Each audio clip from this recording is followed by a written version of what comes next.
There comes a time in your life when your desire to change must outweigh your desire to remain the same. If this is your time, I want you to know that whatever your circumstances are, you are exactly where you need to be right now. You are stronger than you know. You deserve to live in your purpose and to have a happy and fulfilling life. You're worth keeping your promises to yourself. Every single thing you've done until this point has been enough. You are enough. You always were. My greatest desire is for you to give yourself permission to take a chance on you because you're worth it. Welcome to the True Growth podcast. I am Latina Mata, your mindset coach. And in this podcast, we explore and learn all things related to self-love, self-discovery, and inner work. It is the foundation to help you navigate life and make the necessary internal shifts to become the very best version of yourself. It is my greatest pleasure to be with you right here, right now. Throughout this podcast, we get to grow through what we go through together.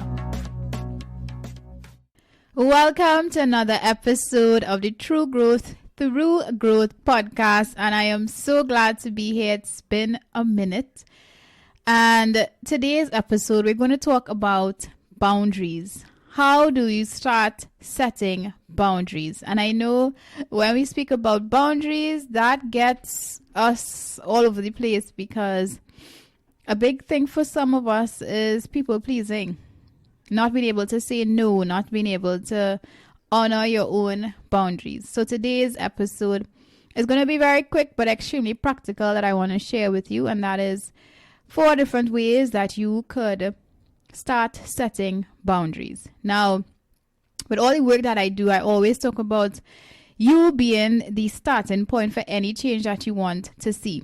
So if you are talking about setting boundaries and somebody else not honoring your boundaries, my first question is, are you honoring your boundaries yourself?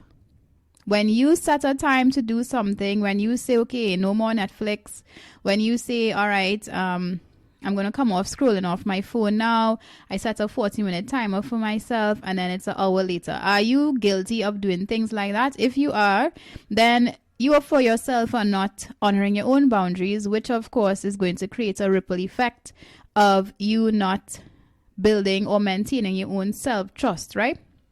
So step number 1, as Trinidadians, or, you have a best friend or whatever, even if you're not Trinidadian, but there's this habit of something happening and you pick up your phone and you call your mom or your best friend or your cousin or your partner and you just start offloading. You never stop to say, hey, are you okay? Do you have 5 minutes to spare? I really need to vent about something. So step 1 in terms of how to start setting boundaries is you need to begin honoring your very own boundaries. So you need to honor your boundaries for yourself. If you say you're cutting off Netflix at a certain time, then my girl, you need to start doing that. If you say, all right, I'm going to spend 40 minutes on Instagram, then you need to honor that. If you say you are setting this alarm clock, this alarm time within this boundary, when the time comes, you don't continue about your business as though nothing's happening. You need to respect and honor that boundary. So you're going to start with yourself. To add to that is when you pick up your phone, when you have a problem or you have something to vent about, you are to call whoever you are calling and you are to ask them first, hey, I know I called this time, whatever the case is. Do you have 5 minutes to hold space for me? I really need to vent about something, because the habit that we have, a lot of us, is just calling and offloading. We call that emotional vomiting. So we just pick up the phone. Mommy, you wouldn't believe what happened. Or best friend, you wouldn't believe what happened. And you just start going. You don't know if that person was having a bad day. You don't know if that person have something that they want to celebrate with you about, but because you call with all your exciting or not exciting news that they just decided, hey, you know what, I'm not even going to bother because she's having a hard day. So number 1 is for you to most definitely honor somebody else's boundaries by asking, hey, vent to you for a few minutes, right? Secondly, when somebody calls you who is also an emotional vomiter, and that sounds so that sounds so gross, right?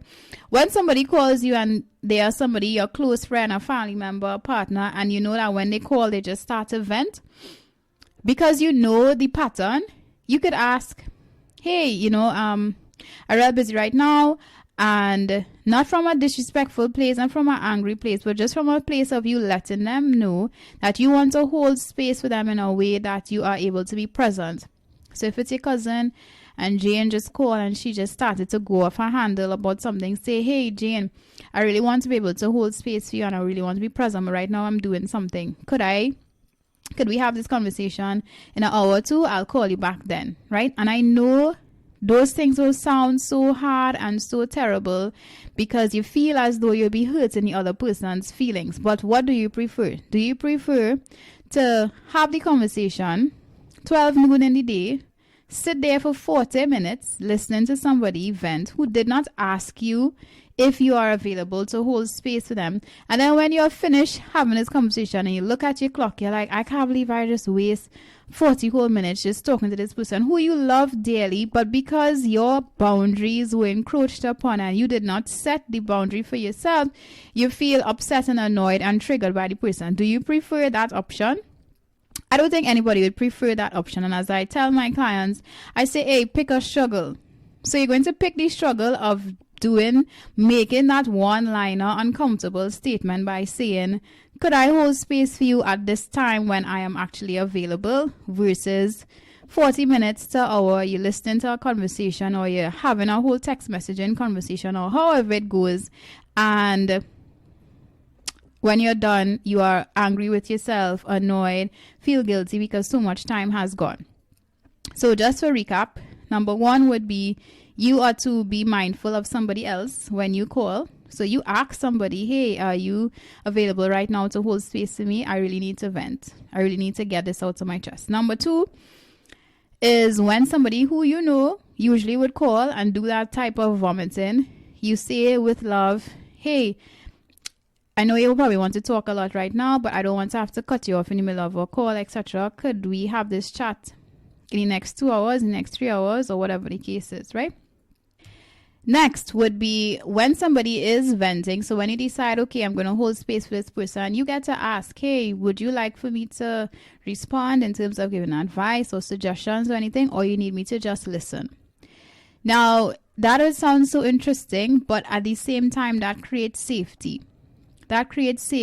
And usually if it's a situation where the person is asking you the same thing or complaining about the same thing over and over, you get to ask somebody, what do they need? So do they need just a listening ear or they need a response? And whichever it is, you get to honor it, right? When you start to do this type of things with people in your life, they are going to notice a difference. They are going to notice, oh wait, she's asking me what I need. She's asking me if I need advice. She's asking me if she just needs to hold space. They're going to be like, oh, I noticed that she says that she wants to hold space for me, but right now is not a good time. And they would feel respected. They would feel honored. And let me just give a full disclaimer here. This might step on some toes. But if you are trying to set boundaries with people and they seem offended and they seem upset and they seem sad, that is not something for you to take personally. That is just an indication of that person who also has a challenge with boundaries. So don't take it too personally. And secondly, if somebody is trying to set boundaries with you and you feel offended and you feel annoyed and you feel triggered and you feel as though you don't understand, it is only an indication for you to look at the parts of yourself where you are having a difficult time with boundaries, right? Another thing that you could do to start implementing boundaries is being very clear, especially with the people in your home. With this pandemic, all of us are home. Like you say, okay, between this time and this time, I'm unavailable. What does that mean? It means that if you are a business owner, you're an employee, or you are employee and you're running a business on the side, or you have kids, or whatever the situation is, blocks of schedule, blocks of time. So let's just say between 3 p.m. and 6 p.m. you are unavailable. You let your family know that, okay, so between 3 and 6, I'm not available. If they need errands run, if they need a favor, if somebody calls and says, somebody jumps in the DM, hey, could I get your phone number to call you? No sis, no bro. You could call me on Monday between this time and this time. And it does not make you a bad person. It does not make you a mean person. What it makes you is a person who is respectful of your own energy. Because what happens when you do not honor your boundaries and when you allow other people to encroach on your boundaries and when you do not create boundaries for yourself is that your energy becomes depleted very quickly. It becomes depleted very quickly because you are giving of yourself and giving your time and energy into things and people that you actually sincerely don't want to do at this given moment. And my solution or my remedy is, hey, when I am good for me, then I could be good for other people. When I feel good in my energetic state, then I could love more, I could do more, I could be more. And that would mean starting with honoring my boundaries, right? So I'm suggesting this to you. Those are 5 ways that you could start practicing boundary setting. First, do it for yourself in your own personal lives, honoring your time slots, honoring your schedules, honoring your own boundaries that you create for your life so that you could be more productive, so you could be more present, so you could show up in a different way as it pertains to your discipline, etc. So do that there. Then you have to start giving people that same grace. When you call somebody, you don't just start offloading. You ask, hey, could you hold space for me right now? Is now a good time to talk? If the person says, well, no, now is not a good time, don't take that personally. What that person is doing is just honoring their boundaries and also feeling grateful that you considered them enough to ask. That's that. Then the other thing would be when somebody does call you who you know has a pattern of just offloading, say, hey, I know you probably want to talk, but right now I'm kind of busy and I don't want to cut you off in the conversation. I want to be able to be present and hold space for you. So could we chat about this at X, Y, and Z time? And as I said, if anybody becomes offended and upset and sad about this, the truth is that is something that they need to sit with. And when people are implementing boundaries with you, if you yourself are having a difficult time honoring those boundaries, is only an indication for you to actually check out or check in with why you feel so triggered, right? Then when you are having a conversation with somebody, you ask them, hey, do you need me to respond or do you just need me to hold space for you?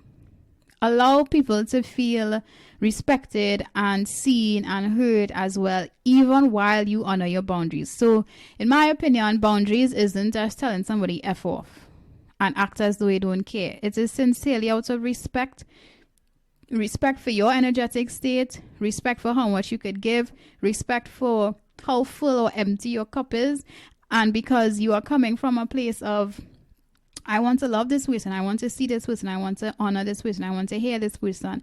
And it will do both of us an injustice. It will do you and the other person an injustice if you are giving when you don't want to give, when you are doing things when you don't want to do it, especially as it pertains to holding space, right? And doing errands that are not lining up with what your goals are and where it is you're trying to go, right?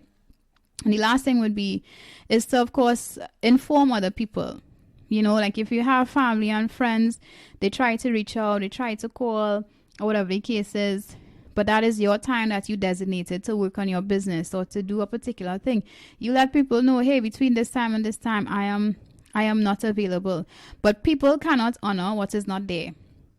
So people need to first see you honoring your own boundaries for them to be like, okay, cool, I see it, I hear it, let me jump on the train. And of course, if you start engaging with other people, especially close people in your lives, in terms of your boundaries, then they would jump on the train. And if they don't jump on the train, okay, that is just something for them to sit with, something for them to work through, but it is not going to take away.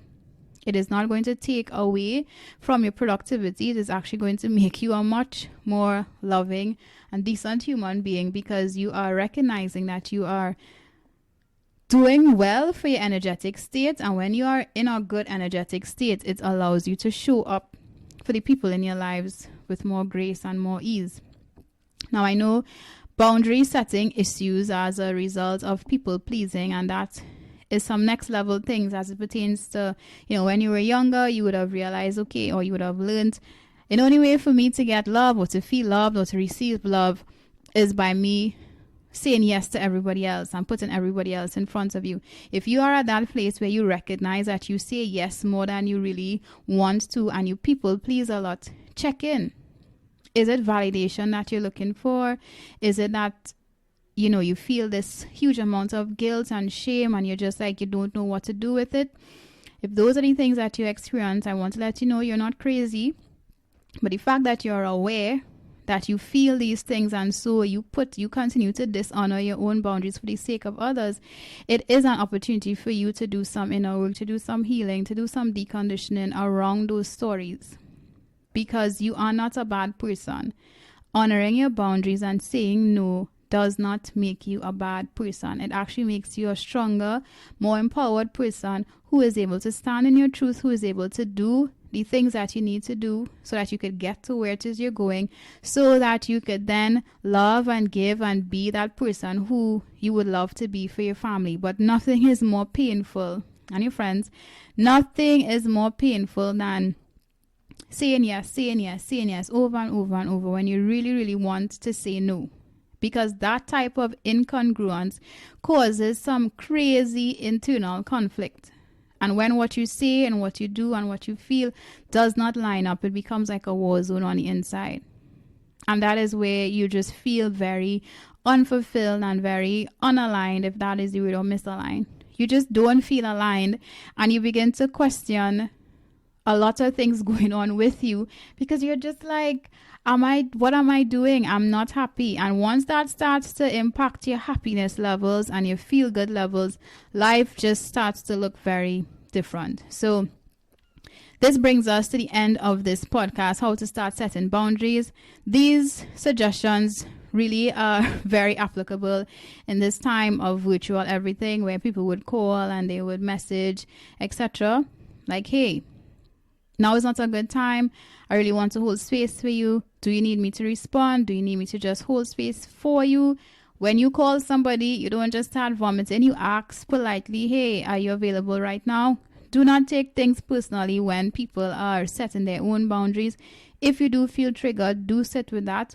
And lastly, and most importantly, you are not a bad person when you say no. You are not a bad person when you decide to set a boundary. Now, if you have had a hard time with boundary setting and you're in a household where there are no boundaries, and you're having this spiritual awakening and this new level of consciousness where you realize that there's been a lot of conditioning around boundary setting and you're aspiring to do something differently, do not go just bulldozing down all over the place and just put up boundaries everywhere. There's going to be a lot of kickbacks. So let it start very small, start gradually, and implement. And once you're able to build your confidence in one particular area as it pertains to a boundary, you could then habit stack and add other things, right? So if it's something as simple as, hey, I'm not taking calls between 9 a.m. and 10 a.m., then you start there. You honor that boundary. Something small as you tell yourself you're only watching 20 minutes on Netflix. When that 20 minutes time is up, you do that. And you start there and build your confidence. Don't just go bulldozing down the place. Boundaries, because then it will become very overwhelming for both you and the people who are not used to you having boundaries, and that could create a lot of static. All right? So this brings us to the end of this episode. If this resonated with you, most certainly share, tag on Instagram, social media, share with a friend, leave a review. I always love hearing about your thoughts about these episodes, and I cannot wait to connect with you. Talk to you very, very soon. Mwah.